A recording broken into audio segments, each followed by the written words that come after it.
All right, would you like to introduce yourself? Hi, I'm Brent. I'm Brent Hilliard, as most people already know from probably all the Commissioners Court meetings that we've had. Yeah, so I was appointed, as everyone knows, on July the 14th. Actually, I was appointed on July the 9th or whenever it was, but due to some issues that came up in the court, I had to go back and kind of redo some stuff for accepting the bond. I was actually appointed on the 14th of July to come and serve for our community. And looking back on it, I remember walking in, sitting at the courthouse door in my truck, thinking, what have I gotten myself into? And then praying to the Lord, because we had 10 people there that were applying for the job, right? So this was the first time that I'd ever applied for a job in my adult life. Hadn't had a W-2 job. It was kind of a weird experience to fill out an application that has Hilliard, this company, this company, this company, this company, this company. Really I only have just that background of working for myself since 1980. So what I prayed for that day was, I said, Lord, number one, don't let me get into a situation that I don't need to be in, because that could happen, right? Like when we moved here, I didn't really come planning on running for county judge, so I didn't want to expose myself unnecessarily to a problem, because we know there were problems going on at that time. And then the second one was, if it's not your will, don't let me go do it. And so I decided before I went in that there would be three things that I would ask the Commissioners Court if I was ultimately selected, which I wasn't selected on day one, but there would be three things that I would ask the Commissioners Court to do. And if any one of those three things were not agreed to or accepted, then I would not accept the position. The number one thing was that you'll comply, the county, not just the commissioners. The county would apply with all federal, state, and local laws. The second one was that if it wasn't unanimous, I didn't want to participate, because I didn't want to be in a situation where I had what I call a monkey court. We're arguing over things that may or may not matter, and we can't come to some agreement.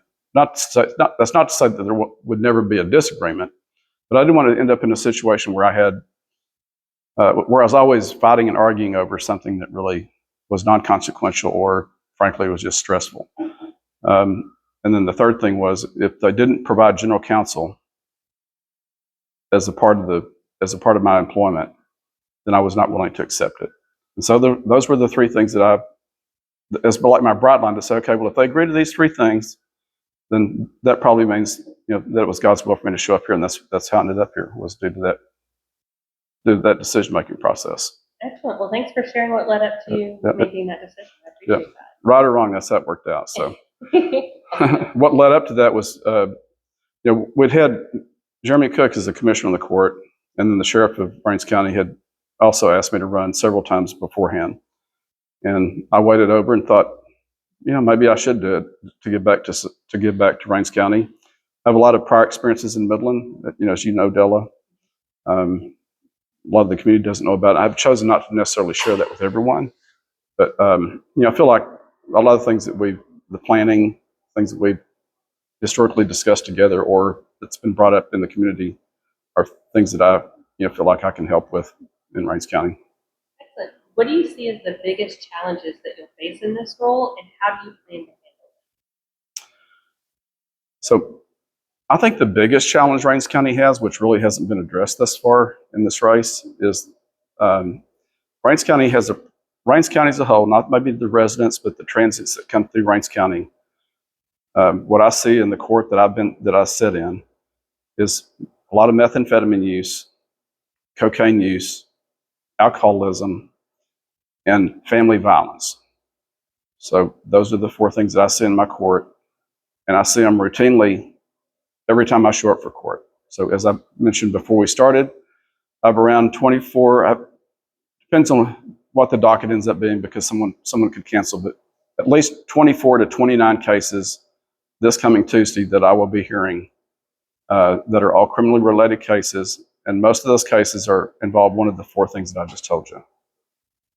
I have to say, it's shocking to hear cocaine, just because of I am assuming the cost of it, but it's different. So for me, that's a challenge because when you look at the jail system in Texas, what you see is a high recidivism rate.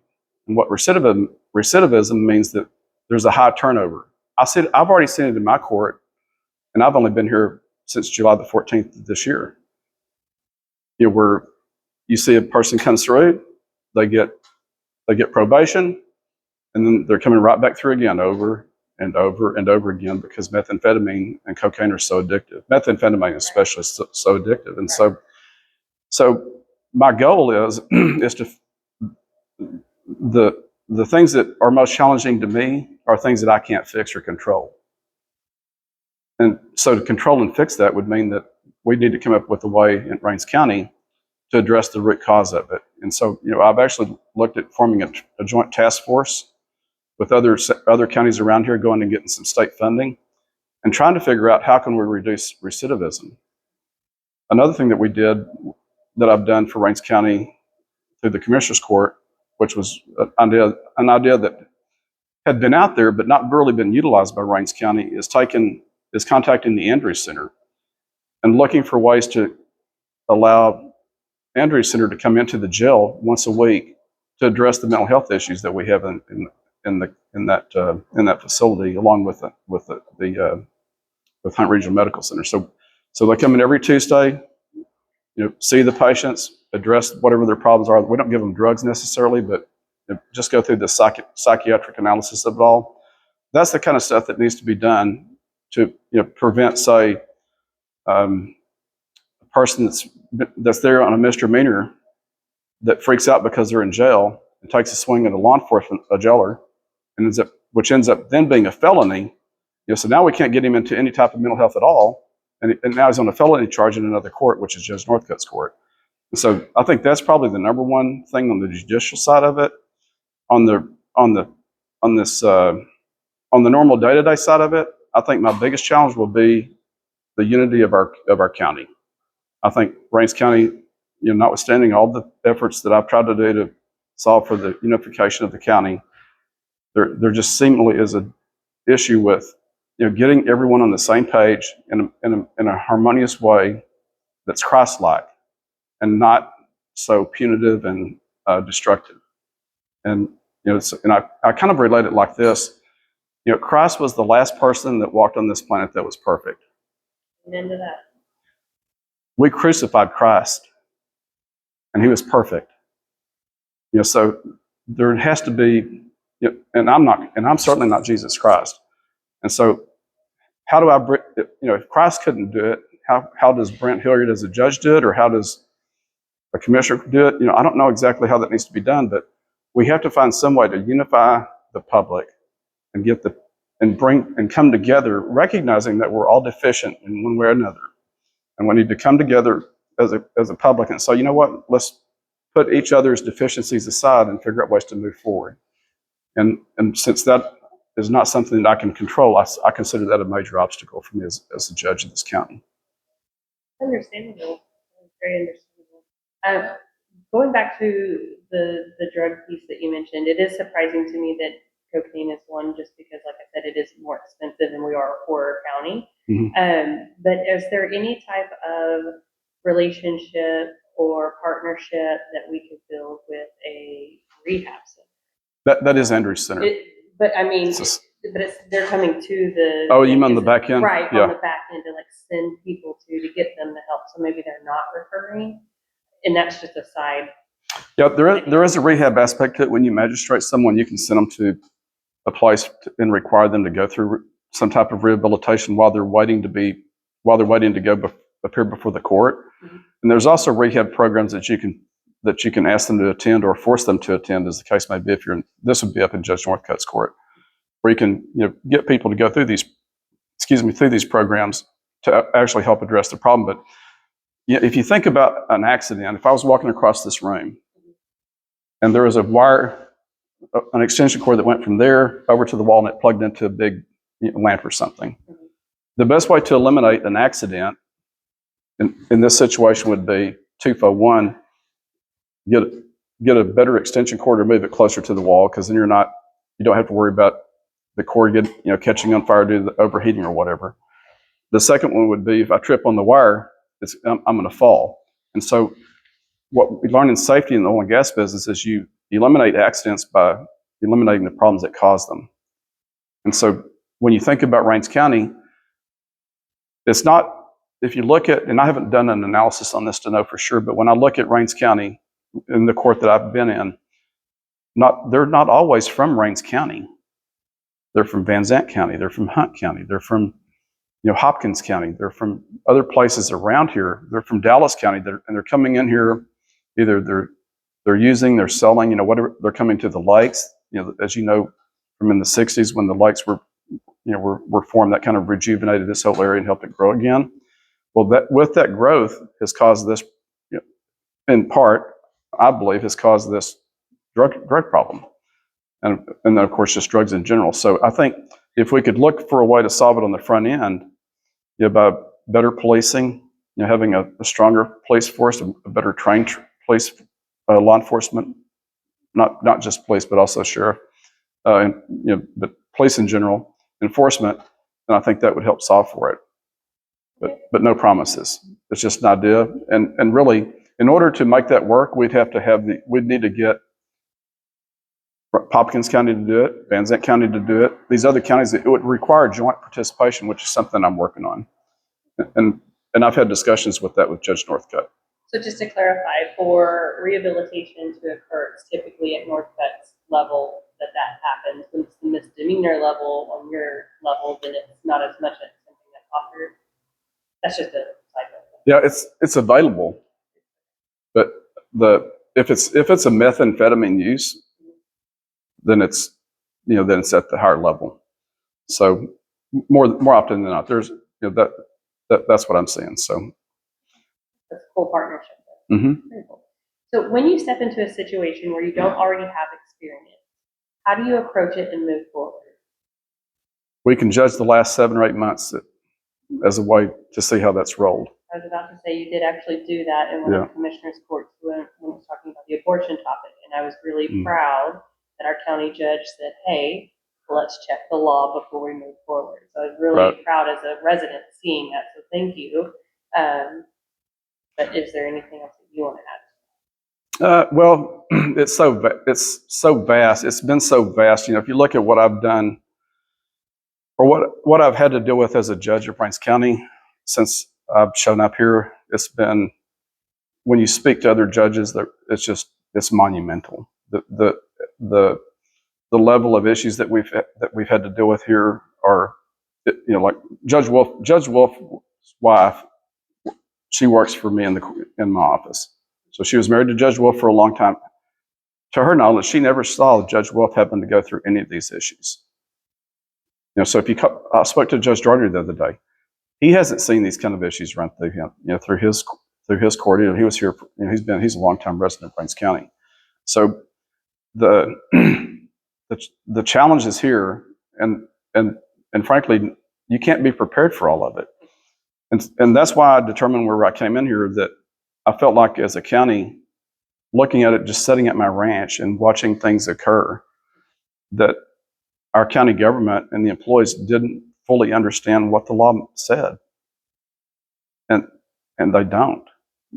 We still don't understand what they all say because they're super complicated. And so I think that's so my position has been this: let's at least comply with the law. It sounds easy to do, but it's not easy to do. Just the abortion thing is just that in of itself. That's not an easy thing to work out legally. It's not an easy thing to figure out. At times, you go back to the junkyard policy, where that junkyard went in. The only reason why we didn't pass the junkyard was because Judge Aiken had declared that the land that sat on was prohibited from ever having it. Otherwise, we would have been forced to accept it. There was nothing to prevent us from saying that junkyard couldn't go in, right?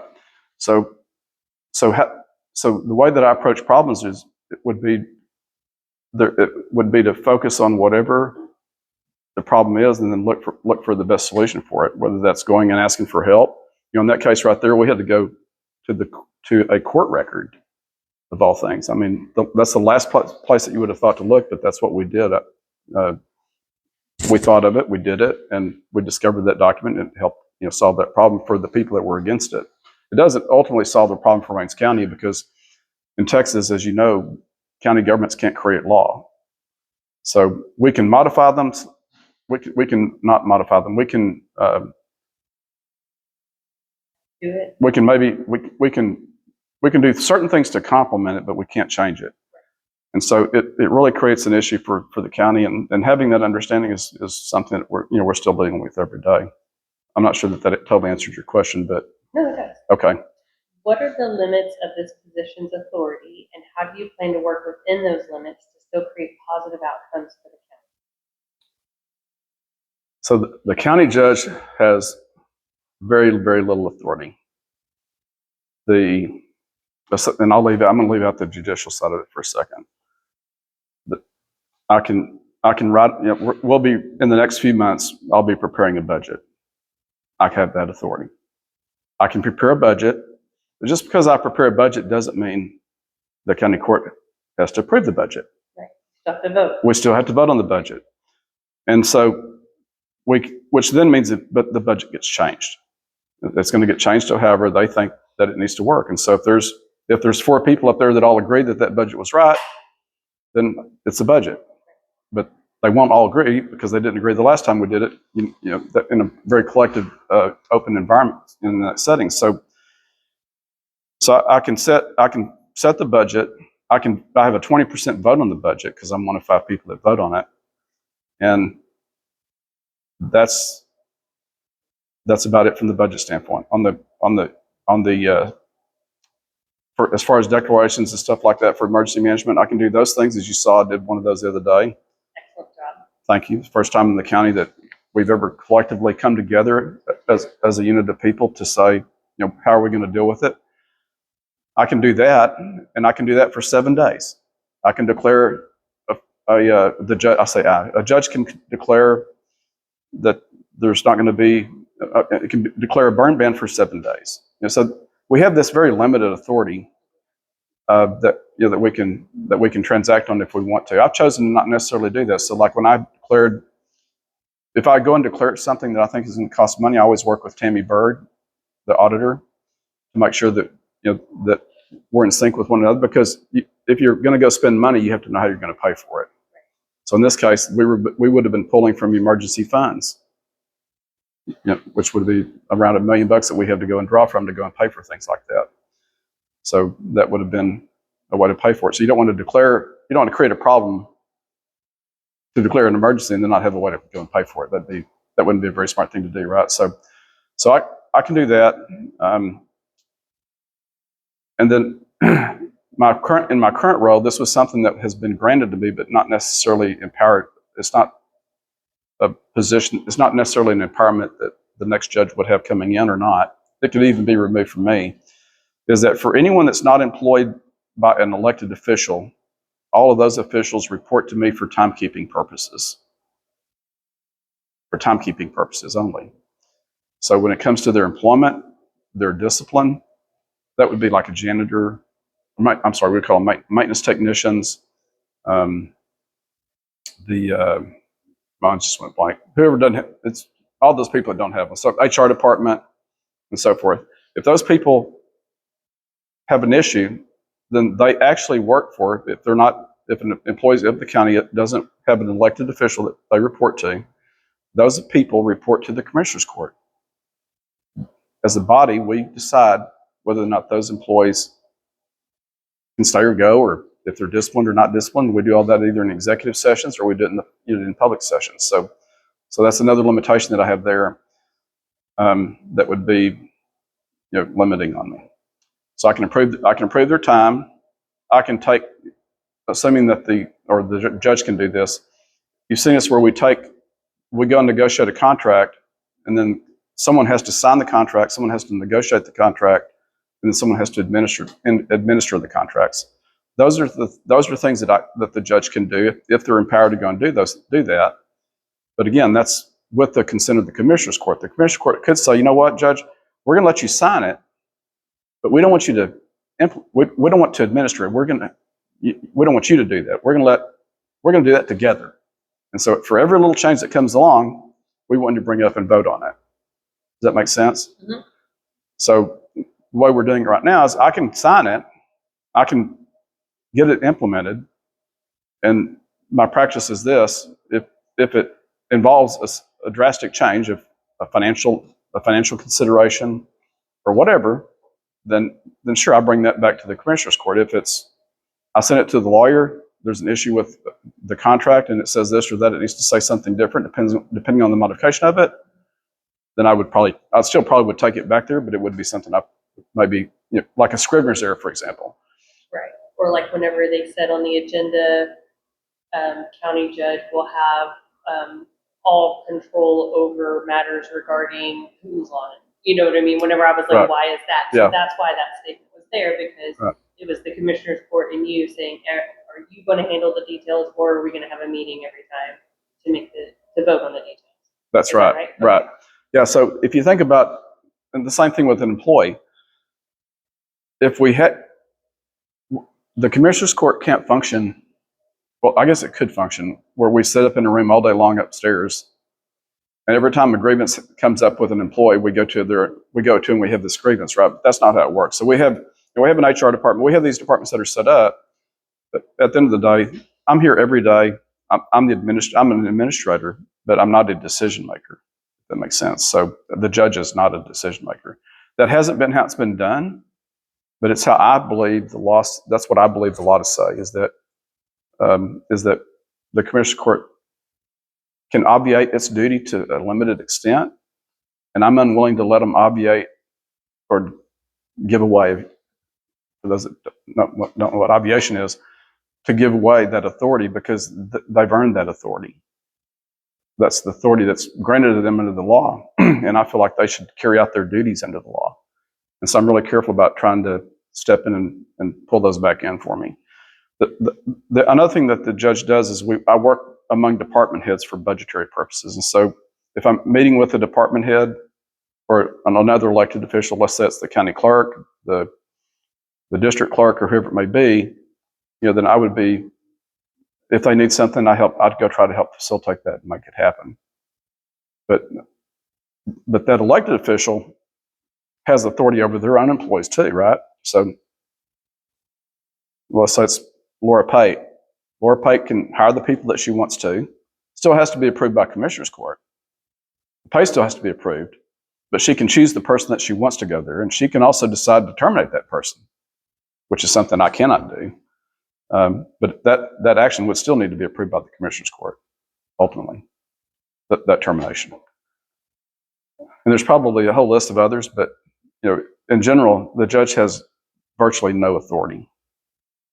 The only other place that I would say is that where the judge has absolute authority over is, surprisingly, is the courtrooms.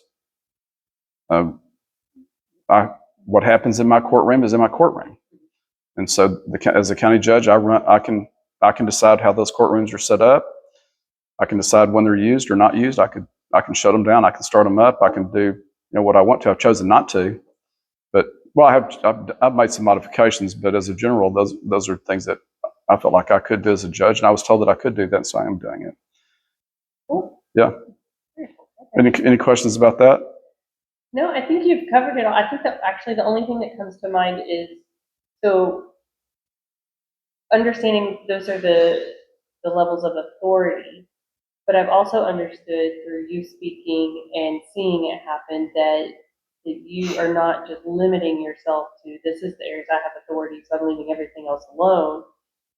You've really come across as more trying to find issues and see if we can find solutions for it. I know we've got the grant writer, and she does work for me directly. Yeah. Right. And so, I think could you speak to that, like that side of it, where maybe it's not so much like, so yeah, you're making all of these great plans. Yeah, I understand. Right? How does that fall into? Right.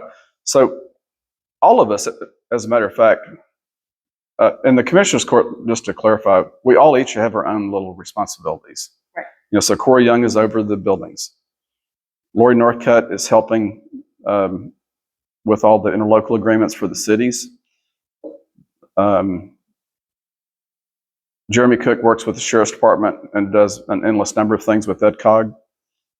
And then Mike Willis has been helping with, he's kind of on his way out, but he worked on the library deal. And he also handles all the plats that come into to the county. And he's the grandfather of our court and the person that we look to for all the advice that goes on there. So, and then for my role, I try to fit in what I've tried to do is apply my planning capabilities and strategic alignment and strategy for the county. So nothing limits any one of the five of us from strategizing. It's the implementation of it, and the expenditure of funds would be the part that we're limited by. So we can all go together individually, or not collectively, but individually, out on our own to come up with ways to solve problems. Jeremy Cook has done that through EdCog with helping us get grants through there, and the list goes on. I mean, Warrior Northcutt does stuff. So that part of it is, I guess that's the confusing part of it for you, maybe for the public, is that we can. It's still a playground. I look at it like a playground. It's still a playground. We can go play, but when it comes time to making a decision to go do it, when you talk about what can the judge actually go and do, well, what I can go do that translates to the public of a decision that's been made, that would go to the court. Right. So in your example, playground, if you wanted to purchase a playground for the county, and that's your idea, great, but you have to take it to the court, commissioner's court, everybody has to vote, y'all have to vote where the money comes from to pay for it. It's a united decision. Yes, that's right. So when I came here, what I've been doing since the day that I walked through the door, and I knew I had the authority to go do it, because I don't want to waste my time if I didn't, is I literally, when I go home every night, I spend until, for the first probably 90 to 120 days, until midnight every night, researching on all the different things I can do to help Rains County be better. That's what I just do that every night. I'd wake up at 3 o'clock in the morning thinking of something that I saw that I read from 5 to 10 or whatever it was. Like I need to go do this or that with it and send an email out or whatever. And so the thinking side of that, you can always think. You can always look for ways to do better, and that's what I've done. That's what I've been doing all along, was just trying to figure out, since I know nothing about it, somehow you have to learn about it. So you can learn through going to seminars, you can learn by calling other people, you can learn by reading, you can learn by watching YouTube videos. There's just 1,000 different ways to learn. Call experts in.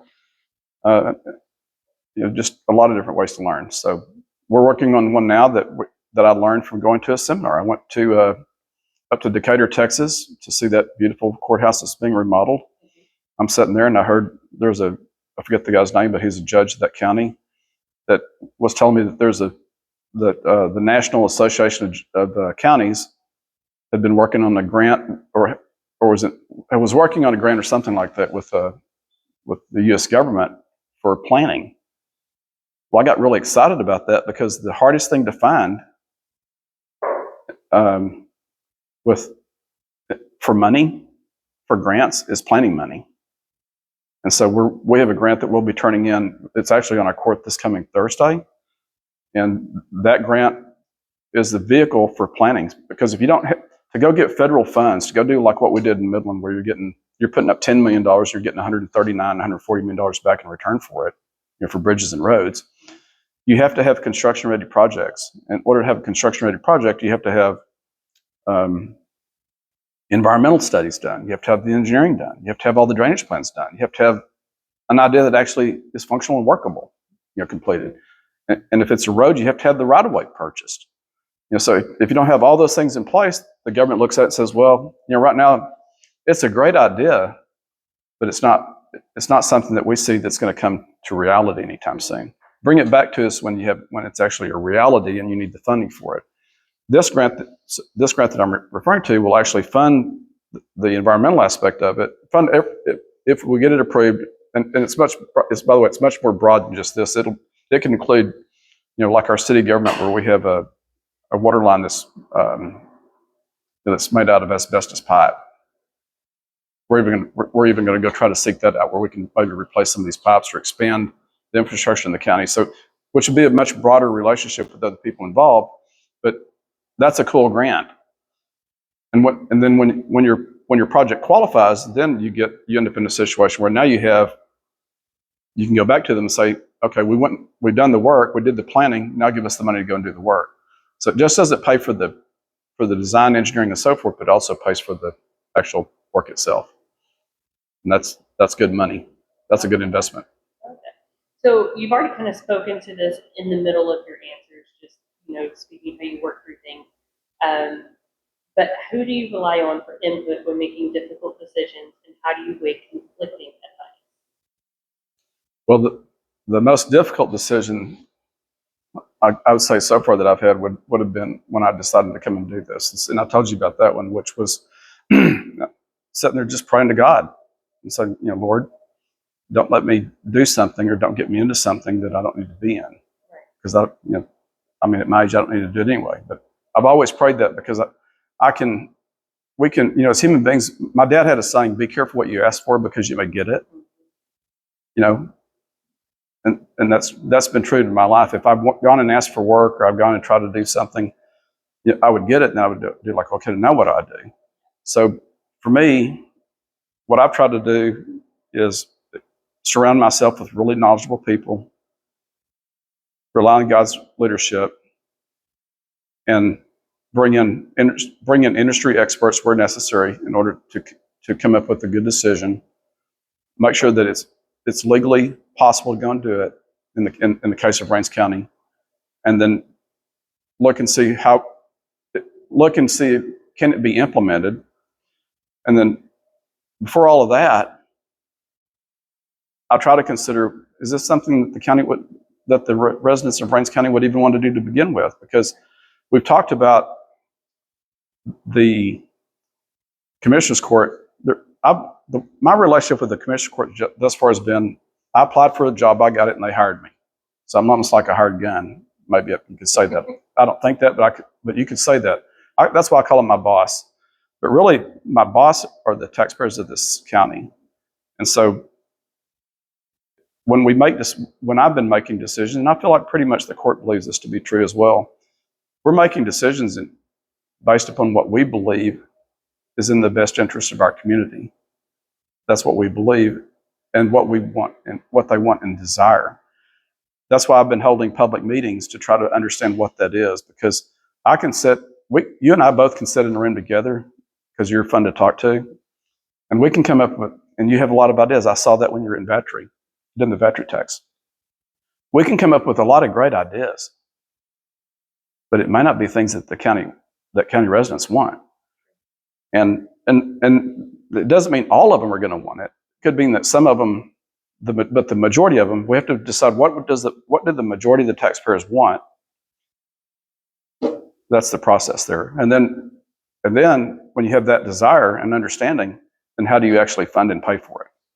And how do you plan to ensure that you are on top of or keeping track of or engaging with the community enough to know, okay, this is what the majority wants to move forward with?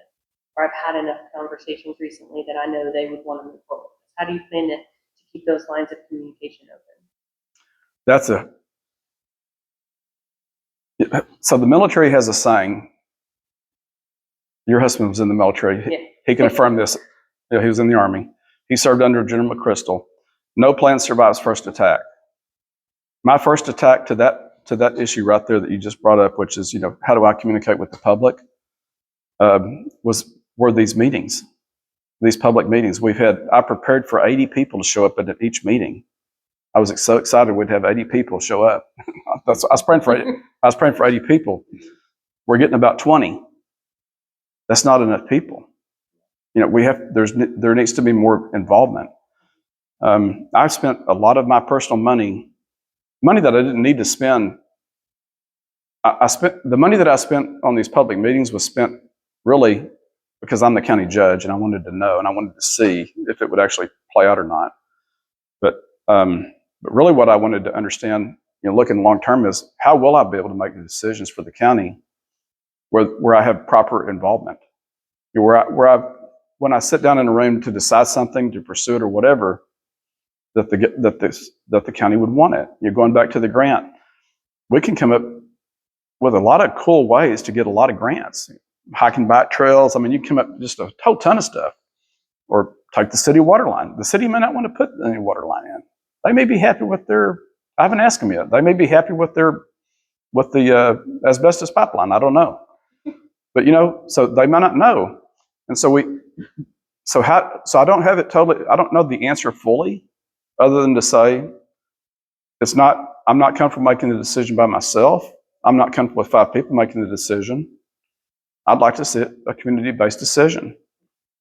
I don't think we can call a vote every time, because that's not a very efficient way to run government.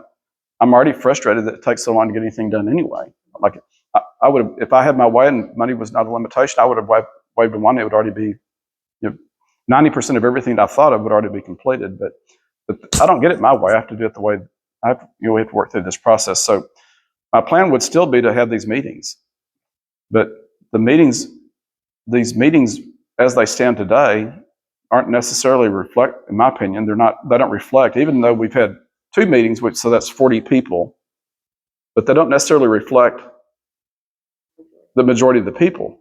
So we have to bridge that gap. They're alone. And frankly, another bridge that needs to be built is the bridge of understanding for our school system. Our school system is it's like county school system.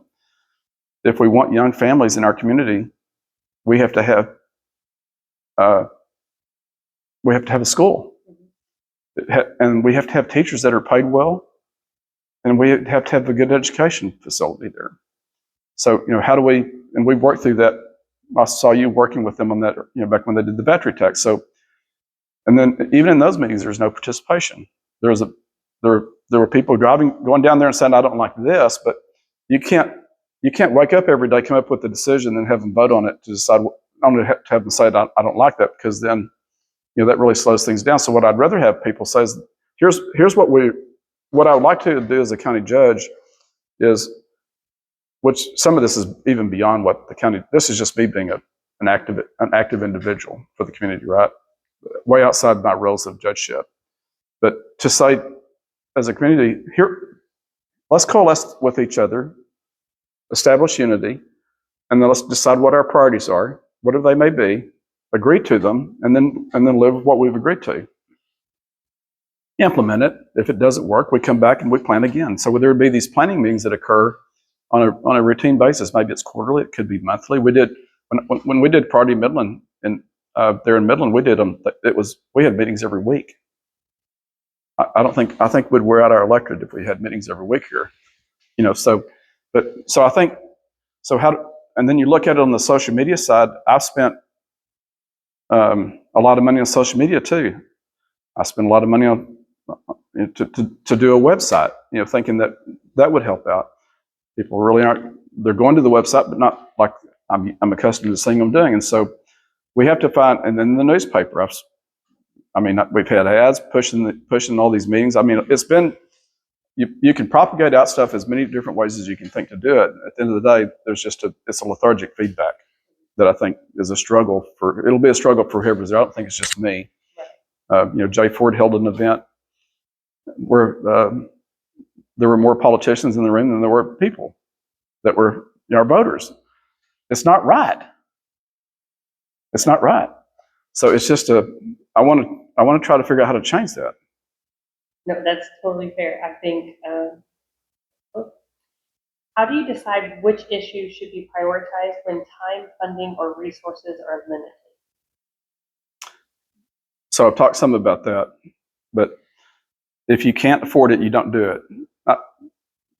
The city of Midland spent $25 million because they thought this is what they wanted. They spent $25 million of money, invested in a spaceport. They were going to go buy bleachers to put up to watch rockets launch into outer space at the airport. Now, we all know that rockets blow up, and the blast field, the debris field for a rocket is really wide. That was never going to happen.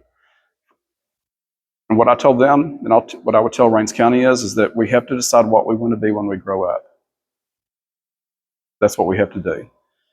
And when you decide what your priorities are, We have to decide what our priorities are. And until we do that,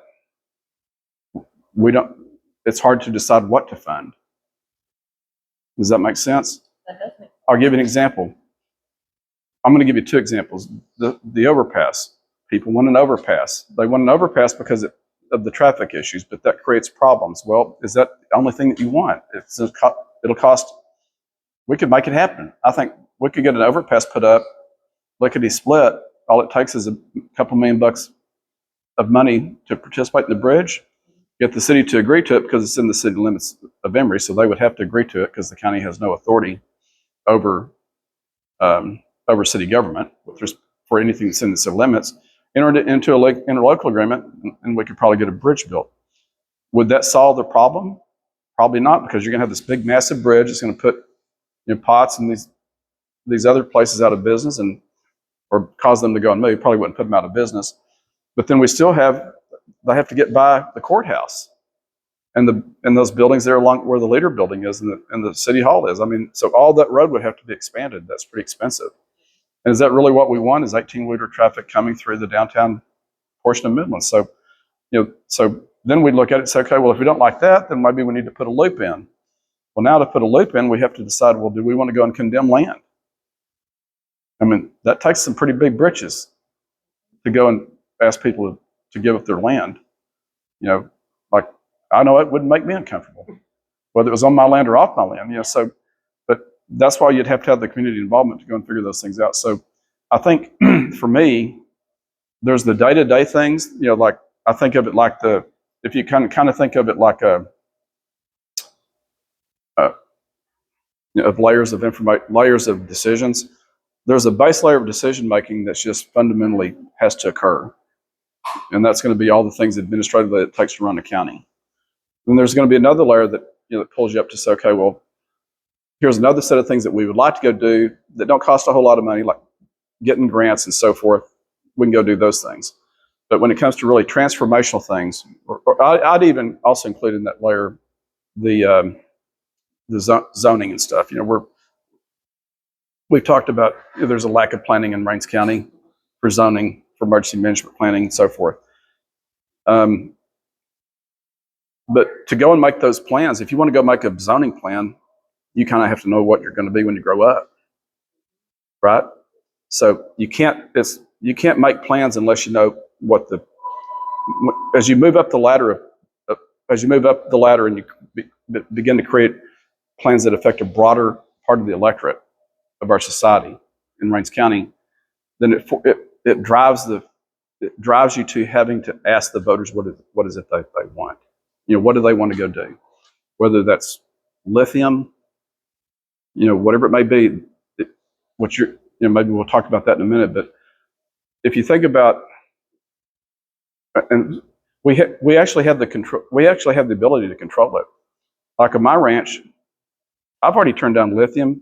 I've turned down carbon capture. I've turned down solar from a third party. And I don't want them on my ranch. I didn't move to Rains County to have those things on my ranch. I didn't move to Rains County to see it really anywhere. But I can't stop it from coming anywhere but on my ranch. But if we want to industrialize Rains County, then I think there's probably a pathway to go and do that if that's what the people want to go do. And the thing about those kinds of decisions, kind of tying it back to this discussion here, is that every landowner has its own decision-making process. So like if you look at the north half of Rains County, it's my understanding, I haven't gone to look, but a lot of those people have already signed leases for lithium. Well, if we didn't want lithium, then we shouldn't be signing for lithium leases, right? So apparently those people do want lithium, they've signed for it. In my part of the county, say I'm understanding like in the Highway 19 corridor, that maybe people there have selected that, I don't know for sure. But over where I'm at, a few miles west of there, that's not the case. We will not be.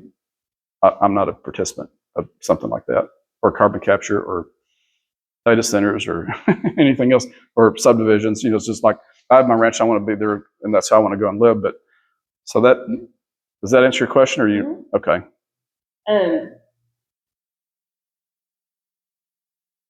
When a decision you were involved in draws public criticism, how do you handle that personally and professionally? Well, you've read about some of my. Here's what I would say: if you attack my character, this is what I would tell you before I was a judge. If you attack my character, then you're going to be dealing with me, because that's my name. I've worked too hard to have my name. My name is what it is, good or bad. It's what I created, and I'm not going to ruin my father's name. So there is a bright line there. But as a judge, you start applying all these other components on it, like the sworn oath that I took as a judge to comply with all federal, state, and local laws. The oath that I took did not interfere with other judicial matters. So the list kind of goes on, where you can just get your hand spanked really hard, as a judge for not for doing certain things. So and then there's also official suppression. So how I've dealt with them before I was elected and how I would deal with them now since I am elected are somewhat different. But there is a line where, when it's crossed, it will be dealt with. That hasn't occurred in Ranks County, so I'm not too worried about it. But aside from that, for me, I'm an entrepreneur. I don't mind making. To me, a failed effort or a bad decision is a learning moment, and I just take that and I move forward with it. For some people, they'll criticize it. When it was my own money, it's easier, right? Because if I spent my money on it and it failed, then it cost me a whole lot of money. But when you're looking at Rains County, it's a bit different, and I treat it differently. For example, I had a call with a company that wants to put a battery project in Rains County, and I'm uncomfortable exposing the taxpayers. Let's say that, and I don't know this to be true or not, but obviously one person wanted it because they signed a lease that said they wanted it. But I'm uncomfortable as the county judge to expose our taxpayers to any type of financial exposure, like bankruptcy, or some type of other insolvency that may not lead to bankruptcy, but where things just sit there and wilt away into nothing. So I'm not wanting to put public funds up at risk for a whole lot, which would obviously draw a lot of scrutiny. So I look at it more like, I hope I don't have that too much, but the way I'm going to avoid having it is through the management of exposure. Whether it's through a contract that, like, where I've heard some people say they didn't like these contracts where we make people, now sign contracts, and then they have to have general liability insurance, they have to have workman's comp insurance, which is, workman's comp state law on a government project.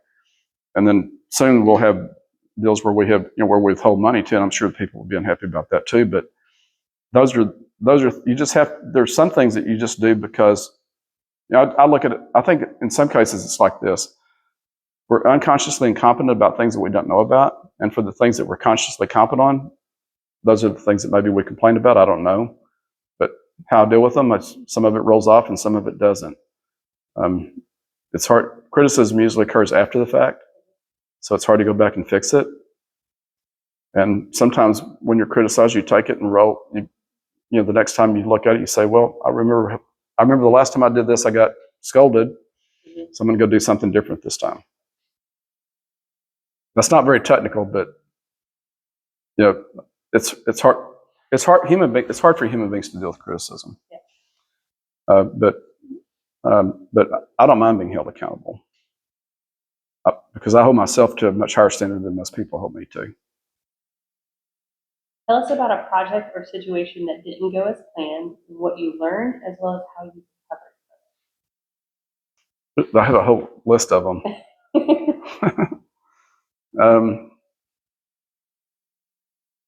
Well, in my public life or my private life? Okay. So in my private life, obviously, if you're doing things in your private life, there's nothing ever goes as planned. First of all, let's just be clear about that. And so if it's not going as planned, you try to make, calls, a strike, ball, foul, if you want to think of it like that, or that's a technical, this isn't, or that was a great shot, this one wasn't. So you try to catch it before you fall all the way down. And And so when they don't go as planned, you change, you adjust to meet whatever the expectation is. I've done that with my campaign where I set out what I thought the priorities were: road safety and taxpayers first. Well, I go to my first meeting and there's a focus on animals. So it's a small diversion for me to go and figure that out. But I didn't plan that. Right. So the failure to plan isn't bad, but it does illustrate where things don't go as planned in this job, in the public life, or where you step out and go try to do things that the public doesn't want to go do. That's when the ride gets rough. And so then here in Rains County, I haven't had a lot of issues where so far, to my knowledge. Time will tell maybe, but I don't think the things that we voted on the Commissioner's Court have had a lot of failures necessarily, or even at all, for that matter, that I can recall. If you remind me of one, I'll jump on it. But I can't think of any since I've been involved in it.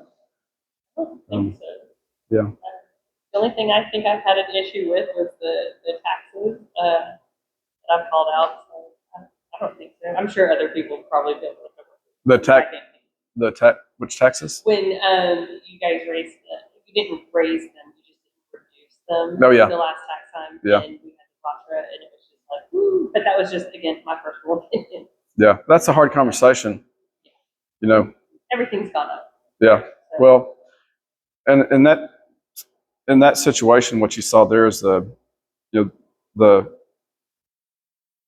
homestead exemption actually decreased the amount of tax revenue. So again, this was state legislated, where the homestead exemption decreases the revenue, which then forces us to have to go either cut it or raise it. In our case, I think we did 1.6 cents, if I recall. Yeah, it was under what would be. It was under the de minimis tax rate. But there again, as I said earlier, if we knew what the taxpayers want, you cut it. Sure, we can cut it, but what services are we going to cut? So you have to. I think of it like my road to my ranch. When I bought the ranch, I knew what I bought because I thought driving down it that day, this is the roughest road I've driven on in a long time. And I still bought the ranch. So can I complain about it? No, I can't complain about it because it actually, in its own little way, was the attraction to me buying it. It's just like, oh, this is a really rough road, but it's paved, so it's not as bad as a dirt road. So it's really understanding what taxpayers want in order to reduce taxes. And then to that end, you look at Midland County is a good example. They've had billions and billions of dollars of taxable value that have ended up in Midland County. If you go look, do this when you get home, or have Devin do it. Go see what their tax rate is now. But when you look at it, also look at what their valuations are in the county for oil and gas. It's monumental. So it's that lever where you have, as taxes rise, the tax rate falls. But if you get in an airplane and you fly over Midland County, West Texas is one of the largest industrialized pieces of property in the world. It's that densely populated with oil and gas wells. So, but that's what they wanted to be when they grew up. It's made people a lot of money, and they took all the landowners that lived there. They went to Aspen and bought places in Aspen and Milan and all the other parts of the world, and then they fly back there to smell the nice smell of oil and gas. So it goes back to what do we want to be when we grow up? We have to decide that as a community. If we want lower taxes and we recognize that when we lower taxes, that it's going to reduce revenue. And when we reduce revenue, it's going to reduce services. Then we have to decide, what do we want to give up? Law enforcement, I've already told you it's drug, methamphetamine.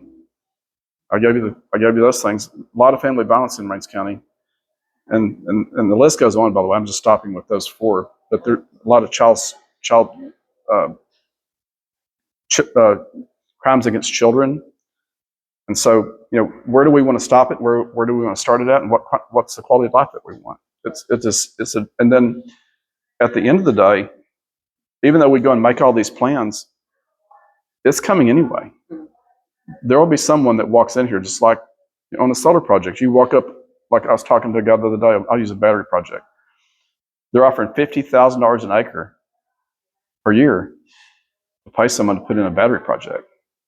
Now, if you owned 100 acres and they were willing to pay you $50,000 a year, would that induce you to do it? I don't know if it would or not. Probably.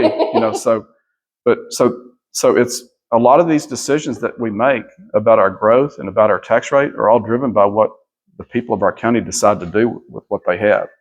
They're in the ultimate control of the end game. Can you share an example of working with someone you strongly disagreed with to reach a solution?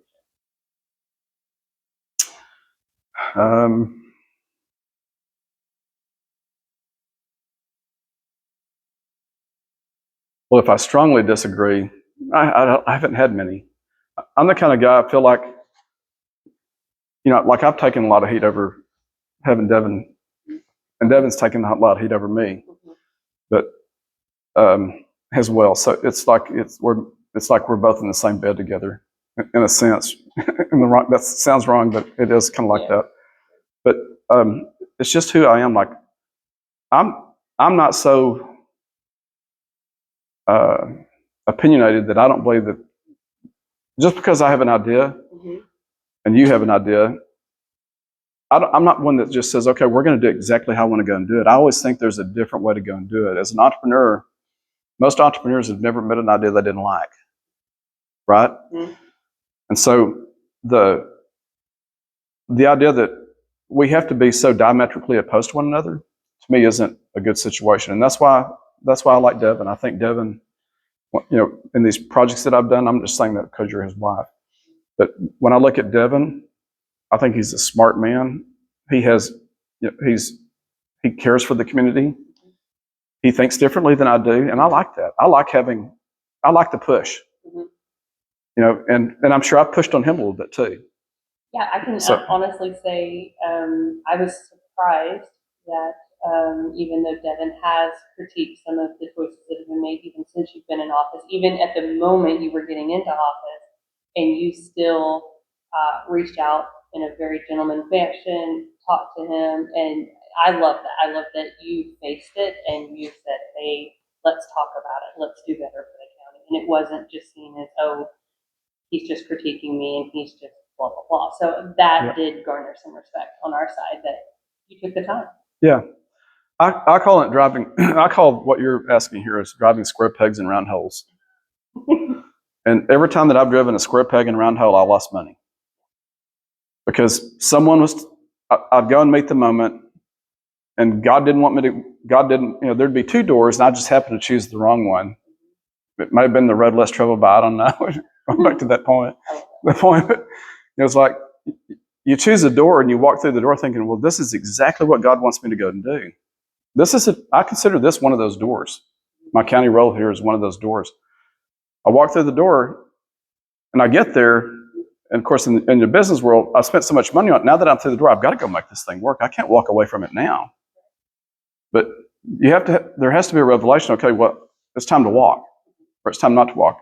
And that's where, having that relationship with the Lord, and then having the confidence within your own being of knowing, we don't always have to do it my way.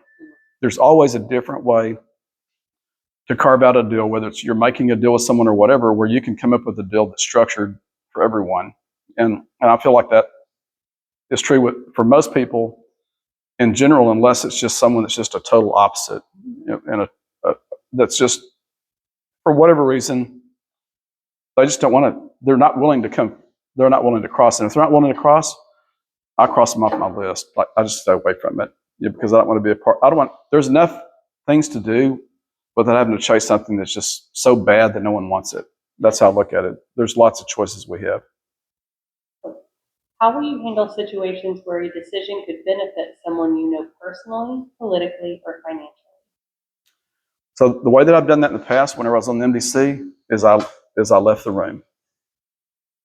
When the projects were spoken of, I did not participate in the negotiation of them, the creation of them, or the implementation of them. That's what I've done. I would walk outside the room, stand in the hallway there in City Hall downtown Midland, as the chairman of the board of that organization, the MDC. When they voted on it, I'd walk back in. I never knew the result of the meeting. I never knew what the result was until after I read about it in the paper. That's what I did. So I think that's the right way to do it. Having said that, there will be decisions that are made. If it's a decision that's made here in this county that's for the broader public, and I'm one of 50 or whatever. I'll use my road as an example. I voted on a budget that I'm sure has maintenance in the maintenance of my road. Possibly, I didn't look to see if there's a budget in there or not. But if I did, that road is the public road that serves people down that road that need that road to get to their homes, that have invested a lot of money to go and get there. And so I would vote on something like that if I feel like it's in the best interest of Brent County's residents to have that road going down that road for those purposes, or to repair that road, because I think that's the right thing to do. If it's a direct conflict with me, I don't do it. I was telling someone at the gas pump station today, I did the probate on his dad's will, that I really don't know that many people in Rains County. And the people that I know have only just met here in the last 6 years. And so while I have ties with them, they're not lifelong ties that I feel like would cause me any type of a conflict. So, but in the event there is a conflict, I try to be super conservative and just abstain from it, or not participate in it, and let the other commissioners court vote on it. That's what I've done, and that seems to work. I think that's the right thing to do for a county judge, and I'm not sure that you should expect more or less than that for anyone else that steps into the position. Well, at the end of your term, how should residents measure whether you were successful in this role? A full term. I would say a full term. Could be the end of this year. And you know what? If it is, I'm fine with that too. Because that would be God's will, right? Right. Because I read the book before I answered that question. If you've read the book Team of Teams, I'm a big General McChrystal fan. You go back and read the book Team of Teams. Leaders are always stuck in, I believe God puts people in positions for the time. Whether it was Bill Clinton, who was a Democrat, I think Bill Clinton was a great president. I'm a Republican. I think he was a great president. If he ran today, he'd probably be a Republican, right? I mean, Rains County was entirely Democratic. So I think that, where was I going with that? What was the question? At the end of your term, how would I be remembered? Yeah. So when you look at if you go read the book Team of Teams, and it's about this thick, McChrystal talks about 10 great leaders, and not all of them were really good people. Right. Some of them were pretty gnarly and nasty people. Mm-hmm. You go back and look in the Bible, there were gnarly and nasty people in the Bible. And so, but for me, how I want to, and we all remember them for whatever they did. So you could be remembered for good things and bad things, or in some cases, there were bad people that are still remembered for good things. For me in Rains County, depending on how long I serve here, because it's taking a long time to effectuate change in Rains County. We don't have the money or the resources to really effectuate the type of change that I would like to see happen here quickly. What I would say is this: when I leave here, I hope that I leave this county as a unified body of people that trust all the elected officials, not just Rains County, but all the elected officials in the county, to go and do the jobs that they were voted to go and do. That would be my best remembrance, if that's possible, would be to say I worked to make that happen in some remote sense. The second thing would be is that the overall structure of the organization. And the basis for this statement is as follows: the interlocal agreements have all expired. There's tons of agreements that need to be renegotiated. We're doing those currently. No fault of, I'm not blaming the prior judge or anyone else. The way the system was set up, the filing system, there's not a good plan for them. And so if we can get those things established, and I leave my spot as a judge in a row where I have an office that's fully functional, where there's divided duties and responsibilities that aren't solely tied to one individual, and where the rest of the county has that same environment, and we have a sheriff's department that's that's fully staffed and funded. That would be a good way to remember me, because that's something I've been focused on. And this next question, your answer that you just gave could answer it as well, but I'm going to go ahead and ask this one in case it's different. If you could realistically accomplish only one meaningful improvement during your term, what would it be and why? Well, beautification is my one meaningful accomplishment. But that one's a tough toe. It's a tough. If it's through the end of this year, it's a tough toe. Right. If it's for longer than this year, if it goes into another term, it could possibly be better. Because people are still people. Right. But I would say, for me, that aside from the basis of just having all the agreements completed, all the interlocal agreements completed, creating a basic understanding of all county employees, what they can and cannot do as a county legally would be good. And then the third one would be to provide enough support to the sheriff's department where they have the resources that they need to go and perform good quality law enforcement. I'm not saying that they don't provide good quality already, but they're still understaffed. Even with all the money that we've given to them, they still don't have enough funds to go do everything that they want to go do. And then lastly, if we could land some of these bigger grants, so like the grant that I was telling you about earlier for the infrastructure, for the planning and so forth, that grant there could take up to 2 years to get, because if you're denied the first year, then you move up this list, and the next year you're more likely to get it, and then the third year you're most likely to get it. So those grants, that's a much longer lead time. But I think if we can set that structure up to where there's where all the planning's been done, where we've created the global understanding of from a county of what all we want, and it's understood on a granular level for our taxpayers, I think those would be the 4 legacies that I'd like to leave. Excellent. It's not just one. It's hard to solve. It's hard to have one problem it's hard to have one legacy that solves everything. But Right. I think if you rolled all those up into one, that'd be a great legacy. The next questions are community questions that I received to ask. The first one is regarding taxes, funding, and county resources.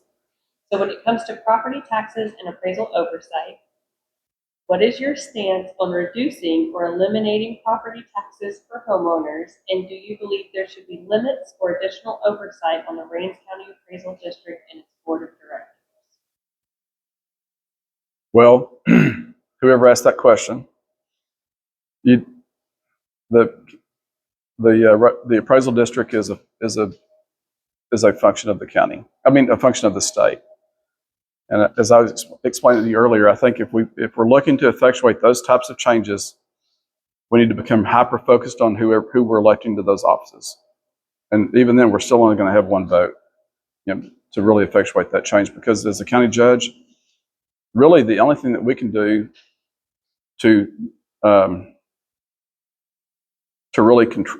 really have any influence over the decision making that organization does is to create more taxable value. But then when we create more taxable value, they're going to come up with they're going to go evaluate it and appraise it, and then that's going to it's going to either drive up tax or lower taxes. And so, but if as a county we decided that we wanted to have more businesses that had taxable personal property, or we wanted to have more lithium, solar, battery, I'm just naming off things, oil and gas, large manufacturing facilities like Kearney trailers, an AI facility, or those types of things, then that would effectively lower tax, because what you see right now in Rains County, I'm going to use a piece of land that I bought from the from the EDC here in Emory. After we purchased the land, it was in ag exemption. After we purchased the land, we failed to put it in ag exemption again. My tax bill was $8,600. I freaked out. It's $8,600 for 30 acres. So I called down to Sherry's offices and said, hey, y'all, we made a mistake. I didn't even get a notice. Went through that whole thing. Well, tough luck. Waited too late. Just missed it. It's not her fault. I'll take the responsibility for it. Well, my tax this year was $100. Okay? So if Rains County wanted to really reduce, if we really want to reduce the tax rate, everything needs to be ag, which then means we won't have any money, or there needs to be some blend of that, which we can control that because we're landowners. All of us are, we're the occupants of the land, right? So we can control what we want in our county, and by controlling that, that has more influence over the tax office than having, than going and telling Sherry that she needs to get a new board, because it's just not gonna, it's not gonna have a whole lot of meaning. Does that make sense? Yeah. All right, the next tax question. I hope she thinks it is. Because I don't want my tax rate to go up. I've met her. She's amazing. She's a great lady. One more thing, too. And then there's the unfunded mandates. You take the sheriff's department, unfunded, to not comply with an unfunded mandate in Texas is against the law. Right. Okay. So the Commissioner's Court, and thank you, Rains County, for doing this, but when you agreed to those increases, or when we agreed for those on your behalf, a lot of that money went to the sheriff's office to fund unfunded mandates. We spend, I can't tell you how many, I'm going to guess it's going to be, I can look this up, it's probably $5,000 to $6,000 a month of indigent care, indigent health care that I write, that my office approves every month, and I have to sign a purchase order for indigent health care in Rains County. And all those people that are going through that jail that I was telling you about earlier on the recidivism part of it, more often than not, their fees get waived because they're indigents. They can't afford to pay the fees in the first place. And then we're also having to supply them with lawyers, both in the federal court and in my court. Those fees range anywhere from $300 to $1,250 on an appeal. So we're funding, and all that totals up right now. I think we have about $700,000 to $800,000 allocated to indigent health care. It's a way to reduce our tax rate, but I think the prior year it was like $600,000, maybe in that range somewhere. But so we're having to increase all this stuff because of all these other things that we're required to do from the state. And then when you take and you put on top of that, all in one given year, an increase in homestead exemptions, which that meant our taxpayers paid a lower rate. That was a gift of like $90 for $200,000 home or whatever it was per year. So that helped lower the rate, but it ended up having an adverse effect on it because it actually raised the rates of some of our other businesses in town.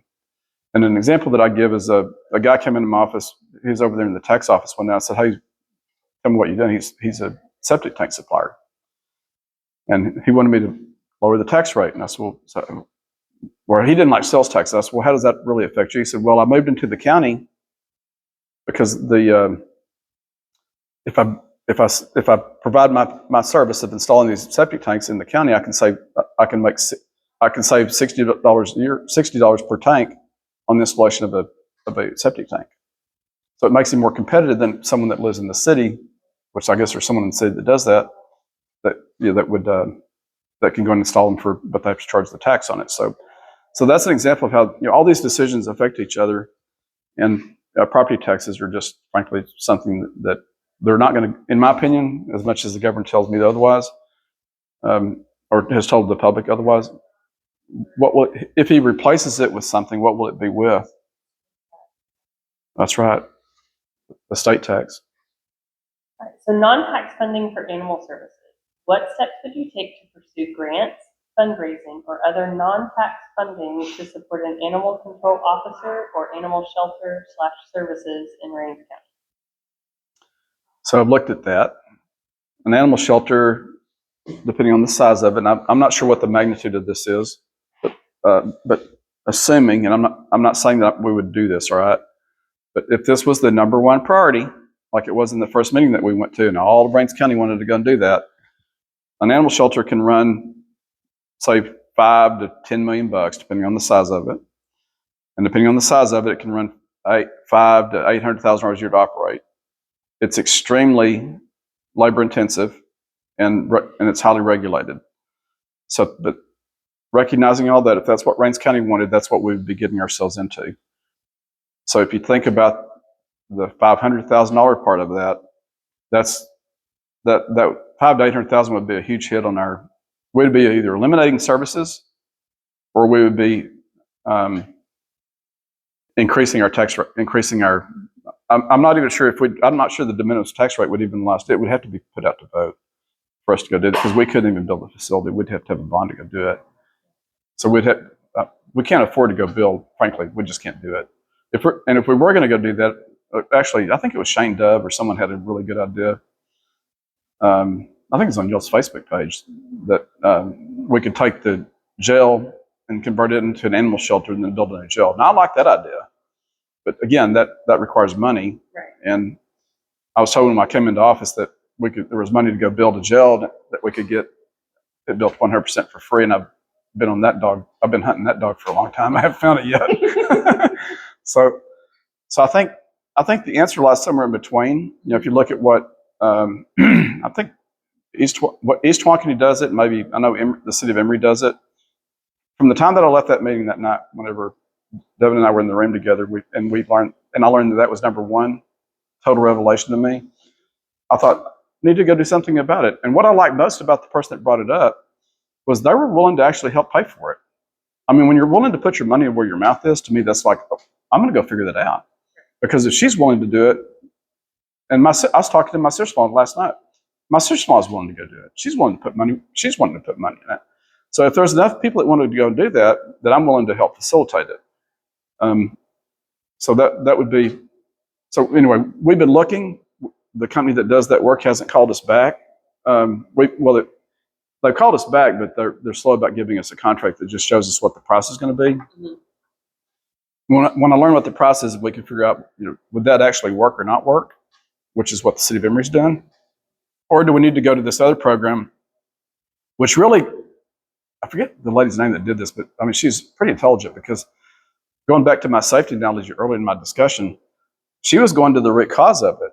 And the root cause of it is catching the people that are dropping them off. I like that idea. That was a really great idea. So if we could somehow get maybe the game warden, or figure out how that would work, something where we're catching these people ahead of time, and we push the dropping off of these dogs to somewhere else other than Rains County, that would be pretty cool. Lastly, I would tell you, talking to our lawyer, Rockwall County spends they pay the city of Rockwall $250,000 a year for animal control. So there's nothing. The moral to the story is it's expensive. If this is what the taxpayers want to go do, and we want to go allocate that type of funding to it, which would be a pretty healthy amount of funding, then I'm all in for it. On the high level, if it's something from the ground up to that point, I'm in for that too. I think the county should help make it happen for all the reasons that people brought up already. Technology, privacy, and public trust. This question is regarding flock license plate recognition cameras, and it's a two-part question. So the first part. Recently, flock automatic license plate recognition cameras have been installed in parts of Rains County, including multiple cameras near the FM 47 and Highway 276 intersection. What is your position on the use of these cameras in the county? That's the first part. I have a story for everything I say. Have you noticed that? I'm like a big. So I'm trying to relate this to something that I understand, which I understand flock cameras, but I'm thinking about this. So I bought the first Cessna. I bought one of the first Cessna 182s with a glass cockpit in it, meaning there were two screens, a primary display and a multifunction display. There was no steam gauges in it. They'd all been removed. The normal 6-pack that's in an airplane, they'd all been removed. So think of it as a computer on an airplane. I went to take my check ride. The guy gets in it, who does these check rides. He flew jets. He kind of had something like it, but not really. He tells me, I don't like this technology. I don't think it's safe. And he went into all these different reasons why he didn't like it. That was in 2004. Well, fast forward, just this past week, there was a plane that landed, a twin-engine airplane, turboprop, I think it was a Kinger, where the pilot became incapacitated, and the passengers of the plane activated the auto landing.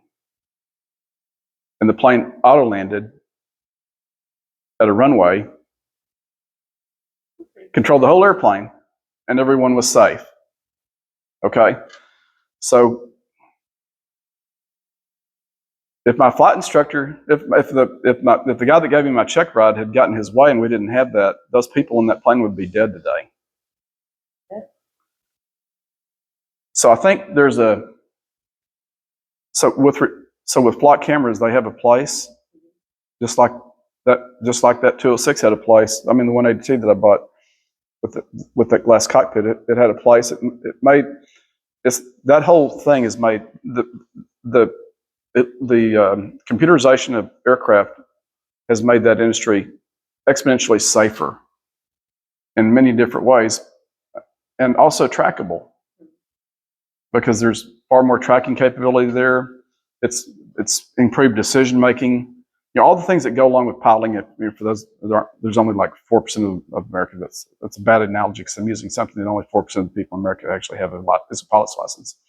But we all fly in airplanes, and we all want to be safe when we're in the airplane. And so I think it's another decision that we need to make as a county. But at the end of the day, it won't be our decision. It's going to be the federal government can go and do it. They're buying them. The state government's going to do it. They can put them anywhere they want to, because I'm not sure if you knew this or not, but the county government is actually just a steward of a county road. These roads are actually that's a state of Texas road. Like, we're in charge of the maintenance of them, but those are state of Texas roads. Right. So we have to just decide as a community, where do we want to limit? What part do we want to eliminate? What part of the flock camera do we want to eliminate or not eliminate? A flock camera uses LPR technology that they buy from another vendor. I forget the vendor's name. My son's a cop.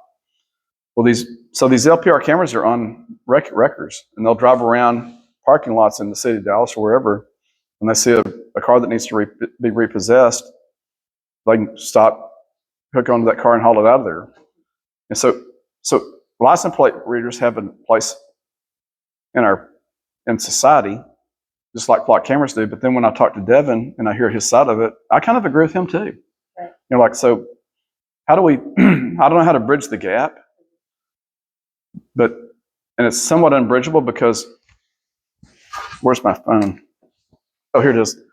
This phone tracks me an exponential number of times more, and I have a lot of it turned off, but it tracks me more than any flock camera that I drive past. Yeah. And then the televisions, the targeting. If you shop into if you go to the targeting that's done through television advertising, or if you go into Target, Target can actually predict what you're going to go buy. There's actually technology that will predict what people buy when they walk into the store. So it's a tough nut to crack, because we've all imagine. I was thinking this morning in church. Imagine me getting in a car like I used to when I was a landman back in the early '80s with my mat, or even worse, in the '90s we bought everyone atlases because we were working nationwide. So this big old atlas, like about this big, about that tall, And we're all driving down these roads with an Atlas, or they had the Garmin GPS at the time that didn't really track you anywhere. And we're all cruising down the road. Well, just look at how safe it is now, just by having the Waze, where you can speed without getting a ticket sometimes. It's kind of fun. That's my jam. Yeah.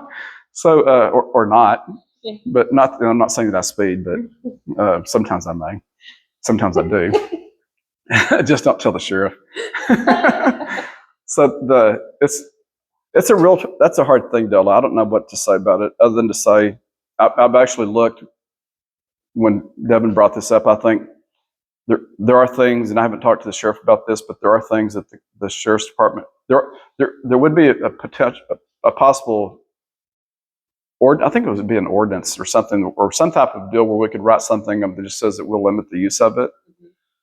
But even there, when you look at law enforcement, because my son, he chases sex crimes and the prostitution or the human trafficking, all those things. Well, they have a lot of cool stuff that make flock cameras look like a benign cyst, So there's so much already out there. Is that what we pick on first, or do we pick on it should be looked at holistically, and I hope someone's done that. I'm not sure the judge of Rains County is going to be able to do it, but I hope somewhere, because one of the concerns that Devin had when I was speaking to him about it is, well, it's a privately owned company. Most of them are. Your Garmin's privately owned. We use Cologix. We use a lot of the CGIS data that's out there is housed on privately owned servers and so forth. And so I just don't know which has a lot of all the criminal background data. When you go to magistrate someone, you go and you can look at their CGIS data. So there's just a lot of things there that I think leave me feeling uncomfortable. Mm-hmm. Certainly leave my son feeling uncomfortable, but my son's even given up on it. He just decided, you know what, Dad, I'm going to use what I use, and I know it's just going to trap me. Because it's a liberty that we're not willing to give up. If we didn't want it, yours is an Android, mine's an Apple. We'd have a flip phone. Mm-hmm. But see, you and I, does Devin have a flip phone? Mm-hmm. When Devin has a flip phone, I'll talk to him. Devin, I want you to get a flip phone. I'm kidding. I'm not calling you out, Devin, publicly, but yeah, I kind of am. Okay. Some cities have discontinued their use due to concerns about privacy. But don't call me out back. You have too many followers. So, some cities have discontinued their use due to concerns about privacy, accountability, and legal risk. Are you willing to review or reevaluate these systems, and what safeguards do you believe should be in place if they are used? I have reviewed them in a very superficial manner with the sheriff's department. I think we only have like 4 of them. Or I'm not sure how many we have. I don't even quote Devin. No, I think let's call Devin. but I could find out. But it's just if you hit the county line of Rains County, there will be one on the other side of the county line. You see what I'm saying? Yeah. So if we remove the one, and I don't know where they're at, but what's being done everywhere is that these sheriffs want, in order to eliminate, or in order to improve safety and eliminate crime, or in the attempt to go and do all those things, they're putting those on the county lines. That way, because if someone drives through your county and they're wanted, they're a wanted felon, they're a wanted sex trafficker, they're wanted whatever, don't we want to catch them? I'm thinking I do. If there was a way to do that. Otherwise, as we said when we started out this discussion, and I brought this up a lot as the county judge because I'm flabbergasted by it, is when you look at it, it's methamphetamine, cocaine, alcoholism, and family violence. And no one knows about it because it's the silent part of society that none of us want to look at. The mental health issues that we have in our county, to the extent that they exist here, which they do, we want we just want to think that they don't exist. And they do exist. And unfortunately, our law enforcement and the judiciary, and also Mr. Vitito, all three of us have to do, and the judiciary, so not just my court, but the judiciary in general, we have to deal with these things. You're dealing with the lower 2% of society that are causing a lot of these crimes. And we have to have somebody to get them off the street. And they're really good at beating the odds. Like they'll change their license plates. They'll do all kinds of things to not get caught. Or they'll operate through other people. They actually have with the illegals, they actually have spotters upon spotters upon spotters, where they'll spot, like you've read where all this stuff is going on in these other states. Like crime is an organization, and that organization is well funded. Our law enforcement officers are not well funded. Our counties are not. If you look at Rains County, if Rains County didn't have the stipend that we receive from the state through Senate Bill 22, if we didn't have that stipend, our law enforcement officers would qualify for they would be in a poverty situation. Yep, like government assistance. Yeah, there's a name for it. My mind just went blank, but it's a super low pay, and it just doesn't feel right to me. That's another thing that just doesn't feel right to me as a judge. So if we're going to start removing the things that make them more productive, then we have to increase our workforce. And when we increase our workforce, it costs money. I went to the Jail Standards Commission in Austin this week, talking to Sheriff Rowe out of Lubbock, Texas, for Lubbock County. 75% of his workforce has 3 years of experience or less. I'm sorry, yeah, 75% of his workforce has, I think, an average of 3 years of experience, or they're no longer than 3 years, whatever it was he said. Essentially, 3 years is like the stopgap. So, and the reason why there's that stopgap there is because the minute that those people get trained and get their TICO certifications, they go to work for city governments. So they leave. So, like you take Rains County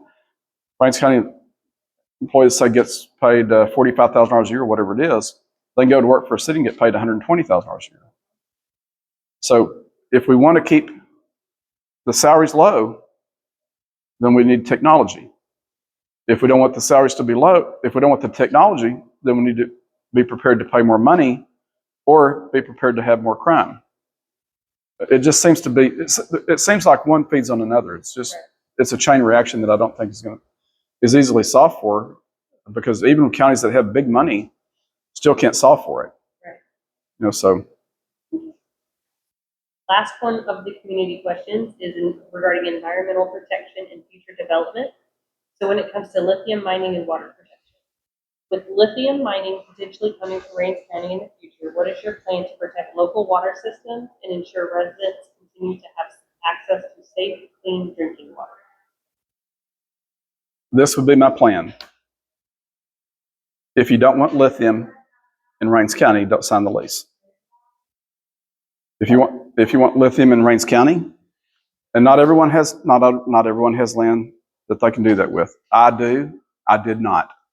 I will not.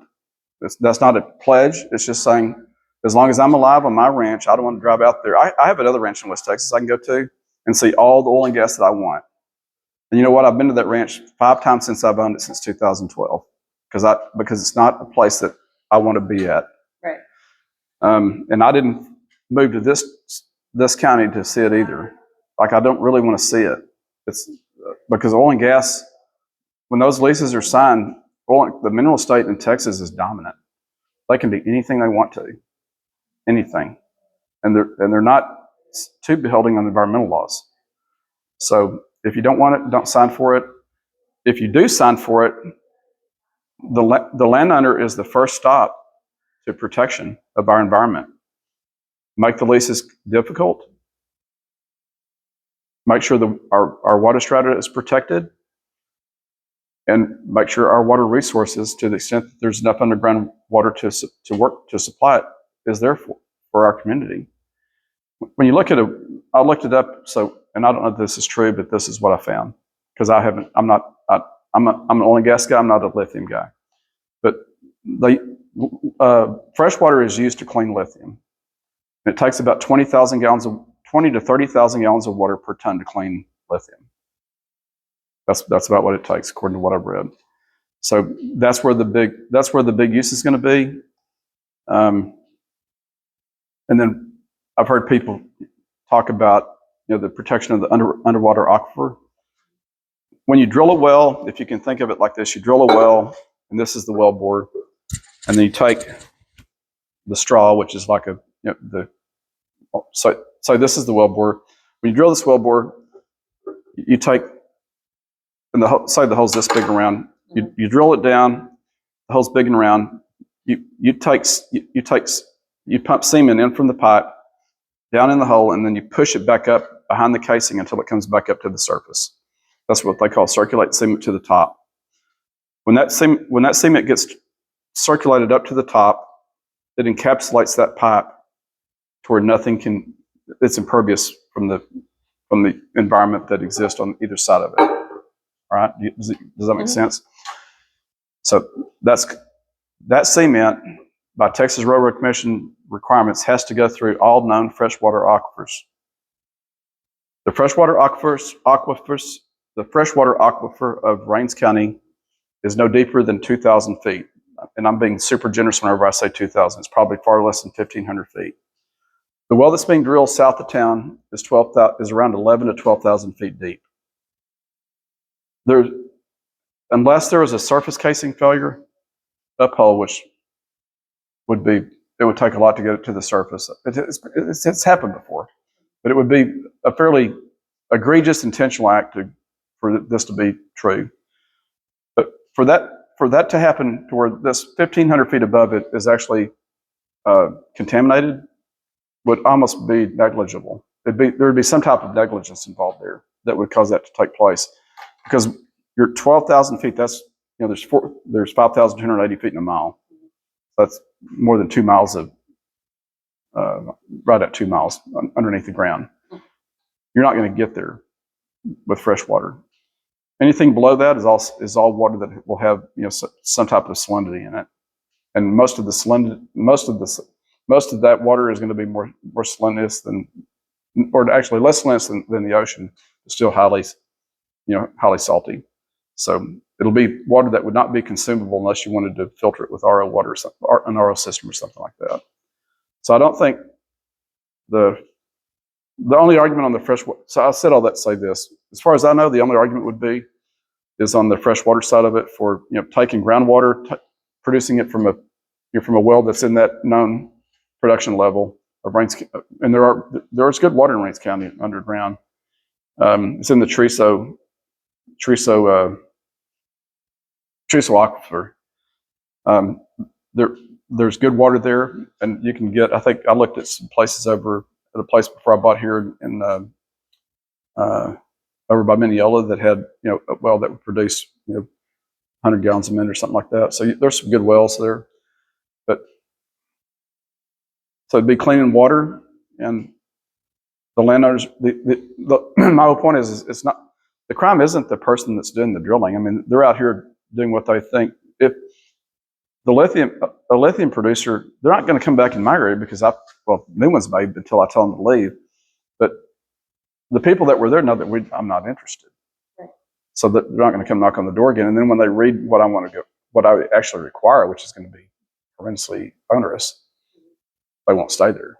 Right. So even if I was willing to go do it, which I'm not. But so it starts with the landowners. We each individually decide what happens to Rains County. We each individually decide if a subdivision comes here or not. If we sell our land, then to a developer, then the subdivision is going to come here. There's not much we can do to stop it. You cannot regulate it. If anyone in this that's running for office currently says that they can stop lithium, solar, battery, wind, you can't stop oil and gas, because the oil and gas can be divided from the surface. So you can sever out the mineral estate from the surface estate. And now you have another third party that probably doesn't even live in Rains County deciding what happens in Rains County, right? So, and that's been, the severance of minerals has been going here for a long time. So if all those industries right there, they're only going to, they're not, they will exist if they're allowed to come in. And the Rains County government is not the party to allow them to be here. It's going to be the Texas law. You know, the Texas legislature last year, the governor just vetoed, or actually, I think it was maybe the AG. I forget who, not AG, but someone. Ultimately, I think the governor did it, but he vetoed a law that would have severely limited the development of solar and wind projects. Severely limited. Like, I'm in the business, and it would have almost put us out of business. I mean, really, just totally just shut us down because of all the onus requirements that we had to go do to get a project out of the ground. Or the price of electricity would be really high. So our state turned it down. And the point is that's where it's controlled at, is at the state level. Provided, except on the oil and gas side. On the oil and gas side, that law's been here since the teens, the late teens, early 20s, back whenever oil and gas was discovered. Oil and gas law is totally stable. It's all there in place, and you'll never see the legislature kick oil and gas out of our state. The state of Texas produces almost 25% of all the oil in the nation. So, not going to happen. Excellent. Are there any Facebook questions that you've seen floating around that you want to take a moment to respond to, or no? I can't think of one. I mean, there's a lot of questions that get asked, and there's a lot of questions the judges can't answer. Right. Yeah, and I think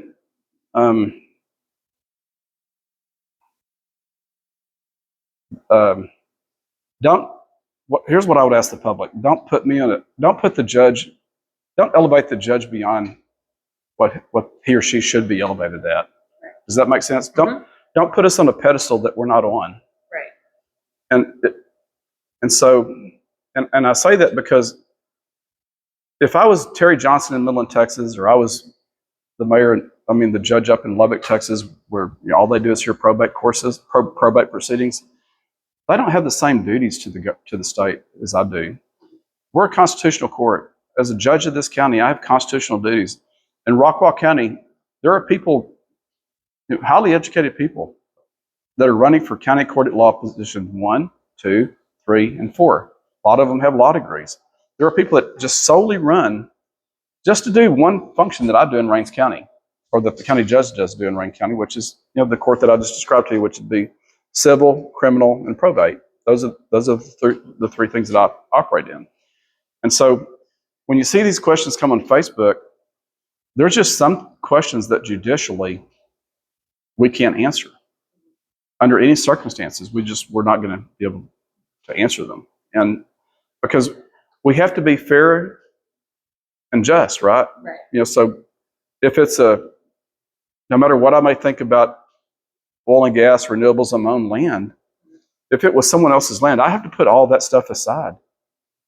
And I have to decide if it, and it wouldn't come before my court, but let's just say that it did.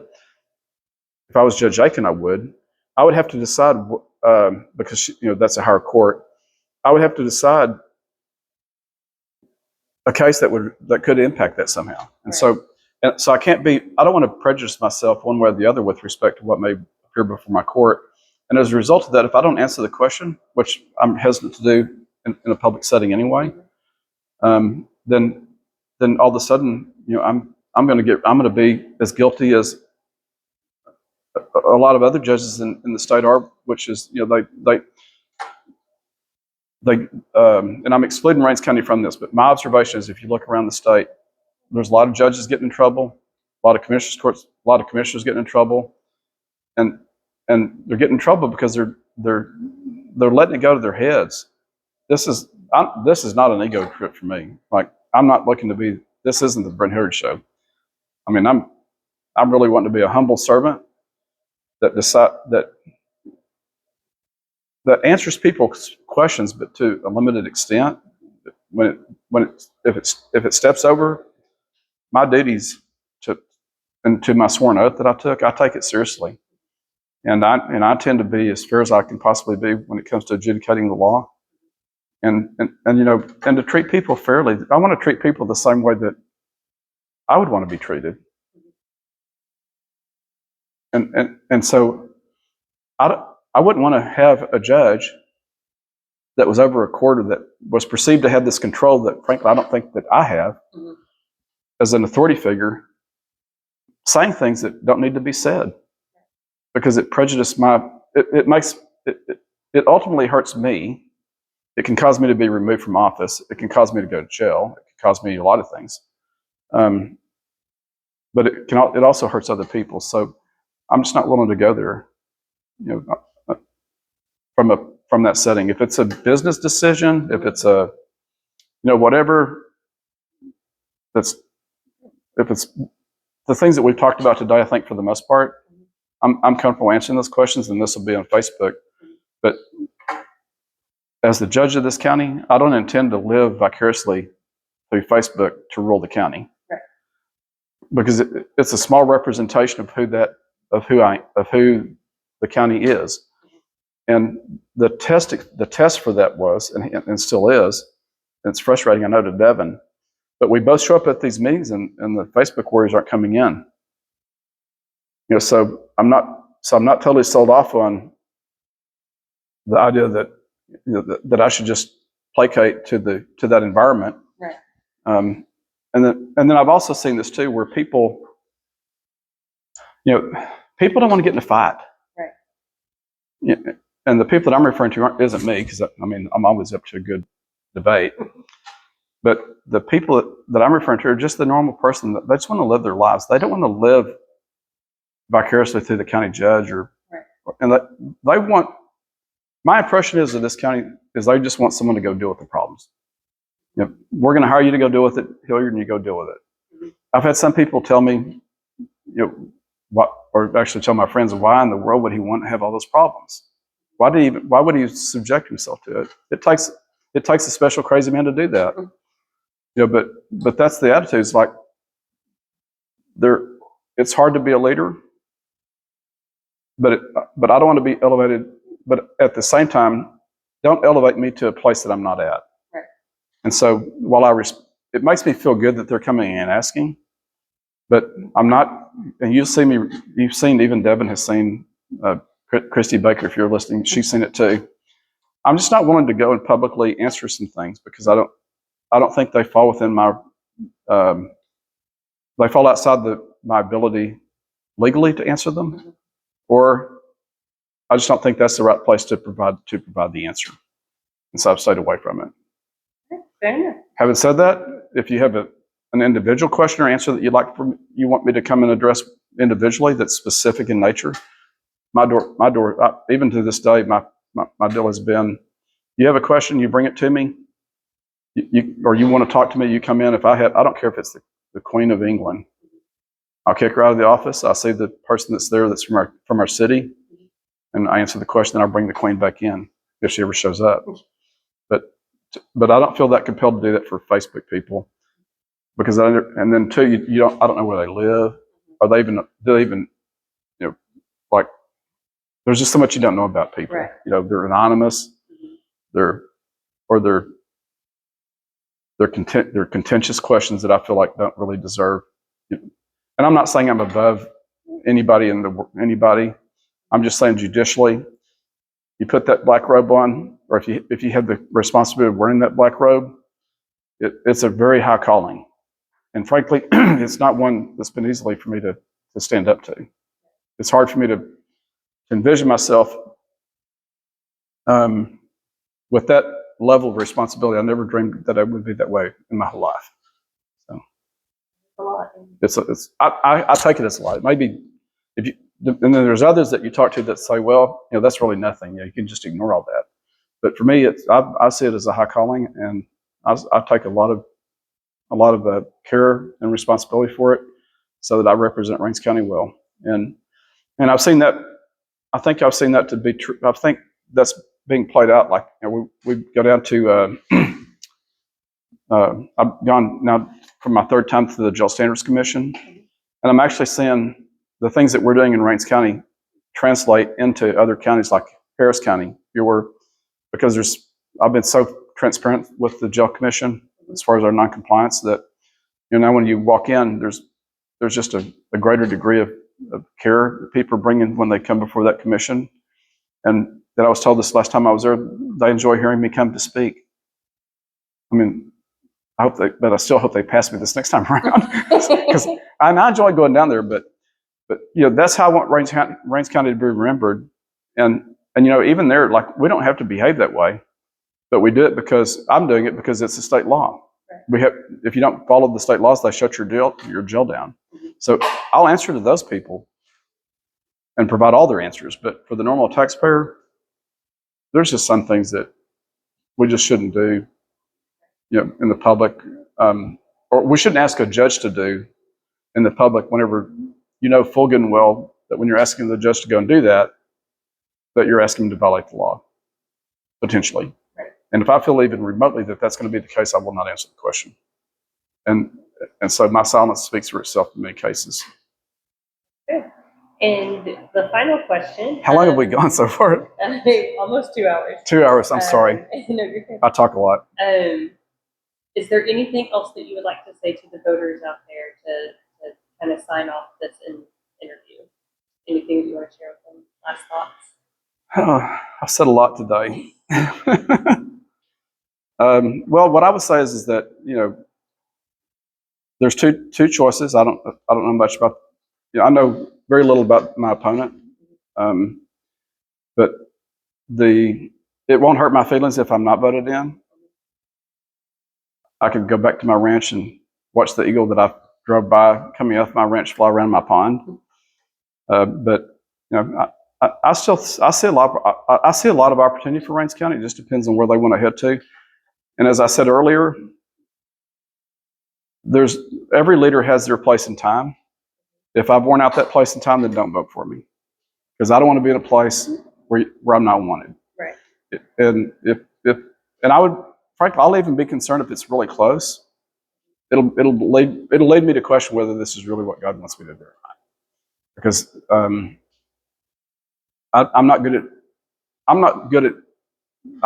didn't come here to babysit Rains County. Right. And babysit all the problems. Like I want to go fix. If you want someone that goes to fix the problem, I can go. I have the energy to go fix problems. I'm 66 years old, and I think I'm a ball of fire for a 66-year-old guy. But if you don't want that person, you're probably not looking. You need to go choose someone differently, because I'm not going to be that person. That I would be totally bored if all we want to do is sit up there and do this all day long.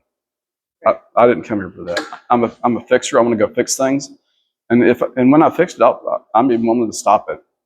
I'm probably more. I'd have that propensity just because I don't really want to sit around and do nothing. So it's up to them to decide. They can decide what they want to, and I'll be happy either way. And I know my wife will be. She's been having shingles and worrying about all this stuff. Yeah, it's really bad. So there's victims and everything. The other thing that I would say is, I've tried to share a lot of things with the public that, like my childhood. I published something in my childhood. My staff was told at an event this past week that they went to on their lunch hour that I was like not a dictator, but a micromanager. Mm-hmm. So I wrote the other article about, you can't be successful and be a micromanager, right? So I still operate 2 or 3 other businesses, and I've talked to the leaders of those businesses maybe 5 times since I've been in office. So that's really micromanaging. But I will say this: anytime that you make change, anytime that you effectuate change, that change is going to upset somebody. And if I did micromanage someone, it would be when I start micromanaging someone, it would mean that person needs to really be considering whether or not they should stay or not. So whoever it was that said that probably should think about that, because I expect a lot out of myself, and I hold myself with a high expectation of that. I also expect a lot out of our county government and the people that I work with every day. And so I'm not. There's just no place in my life for people that don't want to work. So that would be if someone's worried about that part of it, well, I just think that's good business. So aside from that, you've heard my childhood now. You've heard a lot more about me than I ever thought I'd tell anyone in my whole life, including my mom. But I've done it, and it's been a privilege doing it, and I've had fun so far serving you, and I look forward to doing it again if you want me to. Awesome. All right.